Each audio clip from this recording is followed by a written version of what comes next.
xariifkan waxaa loo soo sheegay in qoftiisa saacado ka hor la dilay wuuna u qaadan waayay. qoftan booliiska ayaa soo wacday waxayna u sheegtay in ay saaxiibteed musqusha horteeda taalo xabadna lagu dhuftay. kaamirada qarsoon ee guriga dariskooda ayaa laga maqlay qayladeeda iyo dhawaaqa xabadaha, balse ayagu ma ay oga qofkaasi inuu ka agdhow yahay uu gaari la wareegayo aagooda. marka xariifada waxayba ku baxdayba baasaboor ay walaasheed leedahay oo aan laga garanaynin.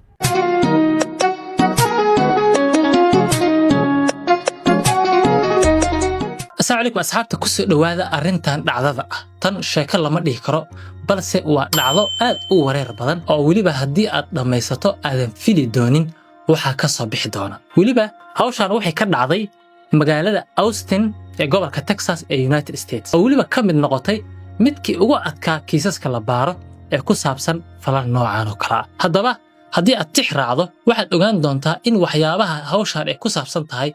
marnaba aadan fili doonin maskaxdaadan ay isku soo dhici doonin. asxaabta shaqada intaan bilaabin aan ku salano xayuubkeena nabi maxamed sallallahu alayhi wasallam shaqadana aan u guda galno. hadaba maxaa dhacay kiiskan wuxuu ku saabsanaa waxa soo wacday booliiska qof la yiraahdo Caitlin Cash oo halka idinkaga muuqata. waxayna u sheegtay booliiska in gabar saaxiibteed ay gurigeeda ugu tagtay ay musqusha horteeda taalo oo ay dhimatay. nabi way ka soo wacday ayadoo naxsan oo hadalkeedu uu istaabin yahay oo aad loo dhibsanayo. balse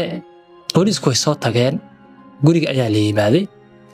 waxaa la arkay in gabadhaas la dilay oo xabad lagu dhuftay gurigana ay dhex taalo qoftaan kalena ay dul taagan tahay oo ay gacmaha ku hayso ay ka naxsan tahay. marka qof hadii la dilo oo gacmaha ku taabatidna waa kiis kale laakiin ayadoo saaxiibteed hawsh markaasi waa ka daacan inay sidaas samayso. bas waxay dhigeen gadaal uga durug annaga ayaa fiirinayna kadib waa la baaray waxaa la ogaaday in xabad lagu dhuftay oo madaxa xabadaasi uga dhacday oo xabadiina ay intay ka baxday ay dhulka ku soo dhacday oo la arki karo tiradaas la qori karo xabada leebalkeeda. haddaba arrinkii waxay noqotay arrin ama kaag ah oo booliisku ku wareeraan oo gurigana ay baaraan oo hawshaas sidee isdhihi karo maxaa dhici kara qofta lagu dili karaa. qofta la dilay awey waa qofta la dilay waxa lagu magacaabaa Maria Wilson. waxay ahayd tartamayaasha baaskiilka gabdhaha ku tartama weliba waxaa la sheegay inay wadatay baaskiil qaali ah oo $14,000 la gado kaas oo markaa guriga laga waayay. isla markiiba booliiska waxay sidaheen waxa dhici karta in baaskiilka laga furanayay oo qof tuuga intuu soorad ku qabtay ee isdifaacday kadibna sida xabad loogu dhuftay oo arrinkan uu saa ku dhacay balse inay baaskiilkii la raadiyaa. marka waa la soo baxay waxaa la fiiriyay ereyada dariska iyo meel weliba geeda ah bay u dhawaayeen meeshii baa la babaaray markii cabaar la raadinayo waxaa la arkay in baaskiilkii meel uu ku dhex jiro oo geeda ah oo ayadoo lahayd. markii la arkay baaskiilkii inuu meel iska yaallo marka waxaa la ogaaday dilkaasi in ku talagal ah weliba waxaa loo yaqaanaa waxa la yidhahdo premeditated murder. yacni waxaa la yidhahdaa premeditated murder dil ku talagala oo la qorsheeyey. qofka markaad inaad dishada qorshaysid oo waqti u samaysatid oo hubkaaga diyaarsatid oo aad ku talagasho premeditated. laakiin marka aad ku talagelin waa mar qofkii adoo gaari wata isku dhacdeen ama shil ama isla muranteen aad qofka aqoon asna ku aqoon oo kadib ama xabad ku dhuftay ama asdagaasheen marka ku talagal inuu ahaa ayaa la ogaaday. marka qofta waa lagu soo laabtay su'aalaha la weydiiyay waxa la yiri yaa qofta dilay baaskiilka waa la helay. xariiftaan marka indhaheeba taagaysaa qofta saaxiibteed aniga ma aqaan cid dilay ma garanayso. marka waa lagu tuhmi karaa qofka de markaas soo report garay guriga la joogay suspected koowaad ayuu markaas noqdaan qofka shaxdaas ka dambeeya oo waa la xiraa markii sharciga loo fiiriyo. laakiin qofta indhaheeba taagaysaa waxay leedahay aniga ma dilin yaa marka qofka la socdaa la yiri yaa shukansanaysay yaa xiriir kala dhaxay waxay tiri waxa qoftan ay shukaansi u aaday nin la yiraahdo Colin Strickland qaarka idinka muuqda waana markii ugu horeysay ee maqlaan magacaas Colin. marka waxaa la sheegay ninkan inay shukaansi isku raaceen oo ay isla dabaalanayeen oo ay wada socdeen markay qoftaas u sheegayso. waxaa la sameeyay marka kaamirada ayaa la baaray CC kaamirada meeshii ay aadeen kadibna ayagoo meel isla fadhiyo ay CC kaamirada qabatay oo kadib intay meesha wax ka gateen cabaar kadib ay dhaqaaqeen oo meesha ka baxeen. marka yaa way qofta dhimanaysa iyo Colin oo markaas shukaansi u baxay. marka suspect labaad ayaa meeshii yimid oo ah ninkaas inuu qofkii ugu dambeeyo ayada arka uu ahaa oo hawshiisa la galo asagana la soo qabto oo xogta ama uu sheego ama uu qirto ama cidii dishay oo laga sheegsiiyo. marka intaan wiilka la aadin waxaa la soo qabtay qoftii Cash oo hawshaani wax ka ogeyd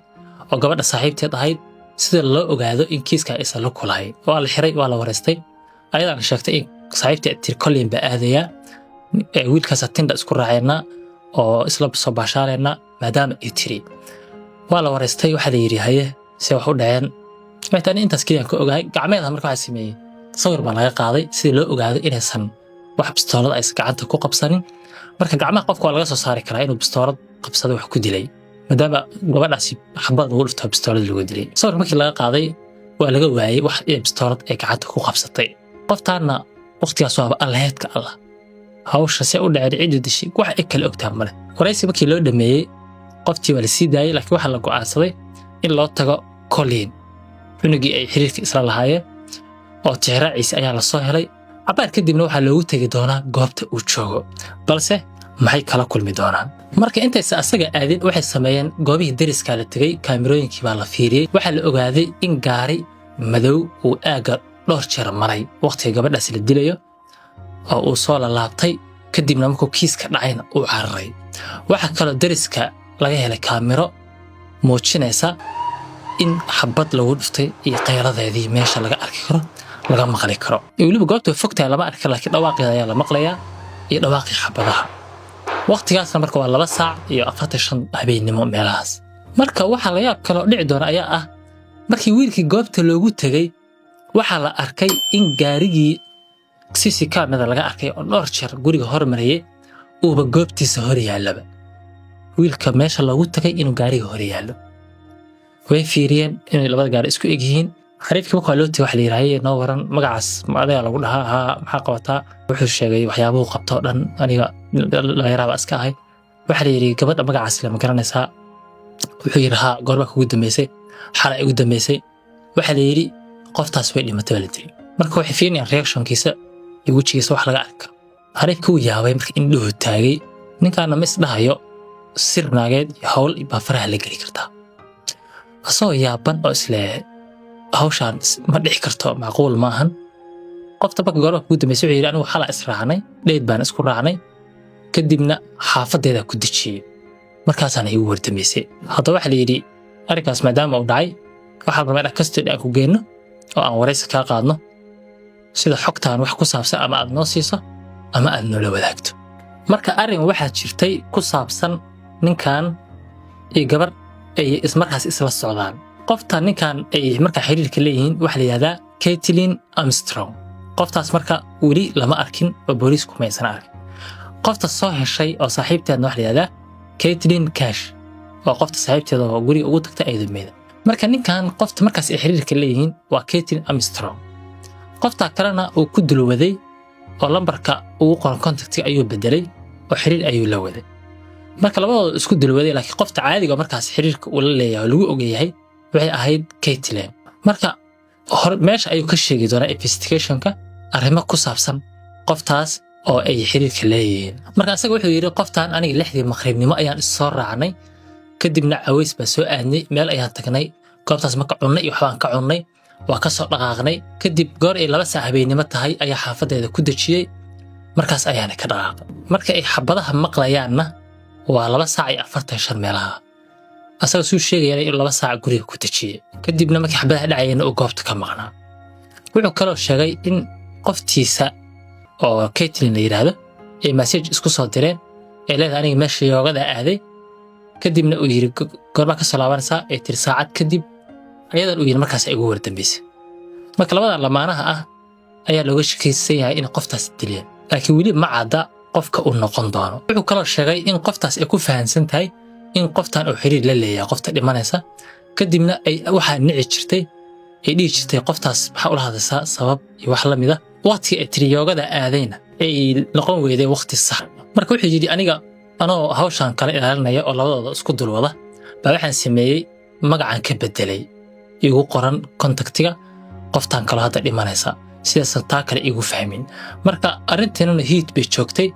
oo bilahan oo isku dhadhacsaneen oo xiriirkeena unstable buu ahaa oo xiriir yani buuq ku jiro ayuu ahaa marka dee mana garan karo meesha wax ka qaldan yihiin iyo gabadhaas cidda ii daba martay oo khaarijisay marka hadda kiisku muxuu joogaa 3 qof in looga shaksan yahay qoftii saaxiibteed ahayd oo awal la wareystay iyo ninkan Colin oo ay isla socdeen oo markaas ay dheed sameynayeen iyo qofti kale oo Caitlin oo hawsha ka maqan marka labadooda maadaama interview hadda laga qaaday oo hawshooduna ay socoto waxa loo baahan yahay marka in Caitlin Armstrong la soo qabto oo meesha la keeno marka dhaatada la geliyay waxa la arkayba in Caitlin kiis xatooye yar oo waaran ah loo jaray in la soo xiro marka Charles bay ku heleen qoftii waa loo tagay waxa la yiri waxba haday dhab la soo siiyay markaasna way u badinayaan in qoftaas kiiska ay qayb ka tahay oo ayada ay ku maqan tahay markii interview la keenay oo la dabacay la wareysto qoftii marka way isbuufisay waxay tii aniga waxba sheegi maayo qareen ba u baahanahay waa ibaadisheen saaxiibaday iyo reeraheena ii jeeda ay soo xirteen oo gacmaha iga soo dhuujiseen meesha ugu soo baadisheen si qaab daran baan iga saldhiga ii keenteen waxa wareysi dhiibayna ma lahan waxaasna ma aqaan marka meel laga maraa la garan waayay qoftaan markii dhowr wax la weydiiyay xagaas uga leexataa su'aal markii la weydiiyay dhinaca kale u jeedaysaa wax dhan waa laga soo saari waayay marka aniga waxa jira ee qoftaan aysan ogay gaariga madow oo dhowr jeer guriga ku agmeereysanayay waxa iska leh ayada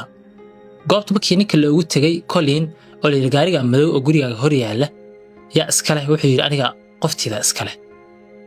gaarigaasna ayada ka soo qaatay goobta ayuu yaalaa marka gaarigii kiiska lagu galay bay gurigiisii u keentay kadibna hawshii meel loo dhigay ayaa la garan waayay laakiin qoftaa waa in war laga soo saaraa markii la dhaqaaji waayay marka oo dhinac kasta loo rogay oo war laga soo saari laayahay baa marka shaxda loo bedelay waxa la yiri gaariga madow mada iska leh satiraha waxa la yiri gaarigaas dhowr jeer buu goobta marayay guriga saaxiibkaana oo lagu soo arkay marka waxay bilowday in xoogaa tension soo galo maadaama evidence lagu hayo marka sidii war looga soo saaro waxa la yiri Colin message miya isdhaafsateen inay ka jawaabtaan rabaa waxa kale oo la yiri qoftaas waxba idinka dhaxeeyay qofta dhimanaysa Marias ma waxba idinka dhaxeeyay oo isla hadasheen waxay tiri maya marka qofta dhaga adeeg maskax adeeg waxba ka jawaabay qareen baa rabaa marka interviewgeeda sidaas lagu xiray marka lama oga qoftaan waxba ay maagan tahayba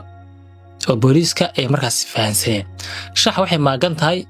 ee booliisku maskaxdooda aysan soo gareynin oo markaas ay qolkaas ku dhax balaan gareysanayso haddaba maxay sameyn doontaa kadib qoftii markii laga soo tagay tookada waxa loo yimaaday Colin oo markaan qareenkiisa wata oo diyaarsan oo hawsh u diyaarsan Colin waxa la yiri noo waran tookada aan xarnaa in wax caadi ah naga hadashid qoftii kalena waa wareysanay arrinkan marka xagee buu ku socdaa ana gaarigii waa arnay ayada leedahay waxa la yiri anaga wax caadi ah noo sheeg wuxuu yiri qofta aniga waa isku wareersaneen bishii October ayaan isku dhacnay kadib bishii November ayaan heshiinay marka qoftaan aniga waa fahmi waayay xitaa waxaan sameeyay inaan taa kala qariyo qofta kale lambarkeeda qariyo sim card kale aan samaysto aan ka jaakiro dhowr jeer ayaa ismaan dhaafnay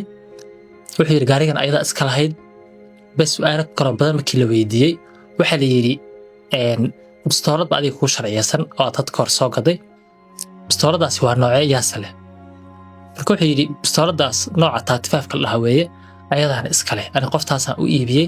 ayada gurigeeda taalay anigu mana arag bistooladan ayada iska leh marka waxa la ogaaday xabadii fuuqii markii ku dhacay oo qoftii lagu dilay iyo bistooladaas inay isleeyihiin oo isku rasaas ay yihiin marka waa falkii ugu cadcada ayaa hadda soo muuqanaya oo kiiska lagu soo afjari lahaa gaarigana waa lahay in ayada leedahay bistooladan in ayada leedahay interviewga markii la keenayna inay iswawaashay oo waxba ka jawaabi weeday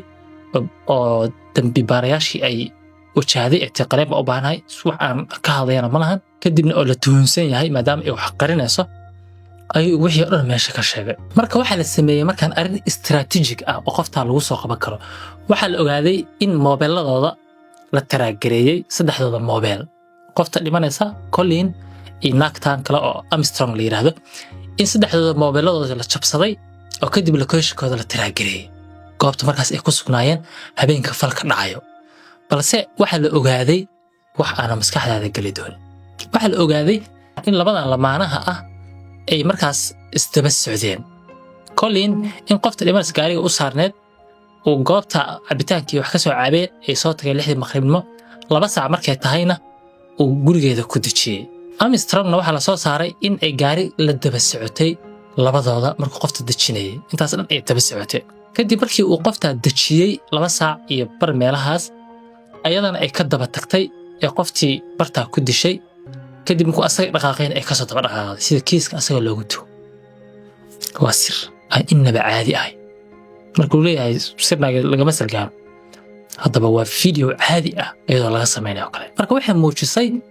in Colin marka xabadaha dhacayaan uu goobta ka maqnaa telefoonkiisa uu soo qoray inuu markaas goobta ka tagay qofta kalena markii xabadaha dhacayaan in mobilkeeda uu soo qabtay area markaas ee guriga dariska kaamirada duubtay oo goobta xabadaha ka dhacayeen kiiskina uu ku cadaaday qoftan Katie Armstrong la yiraahdo oo marka hore iswaawaalaysay awrba la tuhunsanaa ayaa kiiska toos ugu cadaaday haddaba maxay samaysay qoftii waxay samaysay istiraatiijig khiyaano oo booliisku aysan marnaba aysan ka filayn ee mar hore ka baaraan degtay waxay samaysay baasaboor ee walaasheed leedahay maadaama ay isku egyihiin ayay qoratay faleed bay raacday waddanka Costa Rica bay ka degatay waddanka dhawaaba ka tagtay sida hawsha loogu qaban marka waxaa la sameeyaa baasabooradaas iyo qofka identitygiisa markii baaritaan socdo waa la restrict garayaa oo qofka faleed kama duuri karo asagoo baaritaan u socdo marka xariifadda waxayba ku baxdayba baasaboor ee walaasheed leedahay oo aan laga garanaynin kadib way dooshay waddanka Costa Rica la tagay marka waxay samaysay way tiri Mareykanka ka soo tagtay cidda doonto soo dishay wax ka soo kharibtay Costa Rica la timid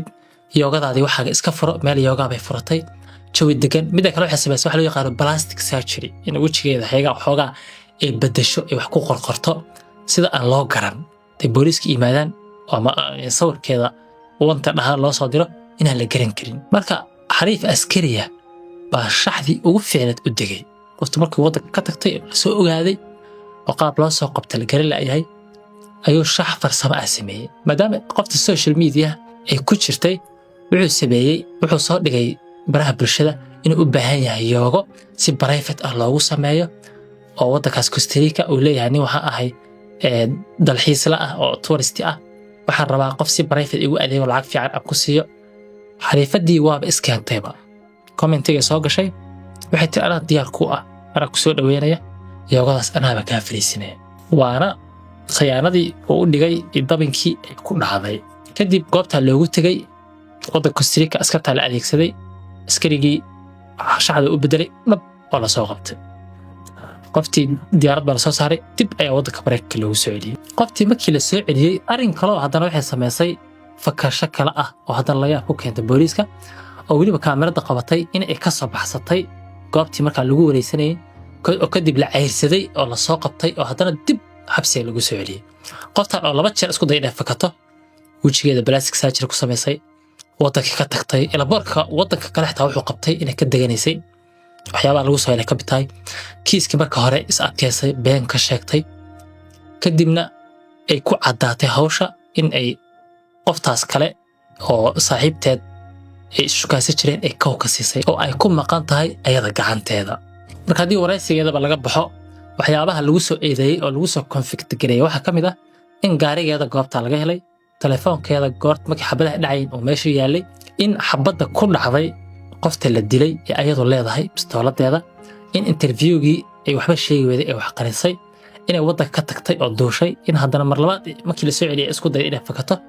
arrinkaas darteedna waxaa lagu soo charge gareeyay 9 sano oo xarig ah oo lagu soo ogoy arrin la xiriirta first degree murder ee inay dishay Maria Wilson haddaba asxaabta dhacdadan waxay ka mid ahayd dhacdooyinkii ugu adkaa oo ugu la yaabka badnaa ee ka dhaca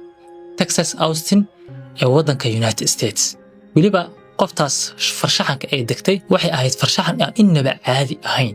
oo ay rabtay inay ninkeeda kiiska ku galiso qofta kale oo shukaansanaya intay dhac u siisay ee indhaha u laabtay ayay rabtay inay dhiiqada dhex fariiso balse ugu dambeyntii waa ay ku fashilantay hawshaasna waxay keentay in lagu soo qabto oo ayada ay xabsi ku gasho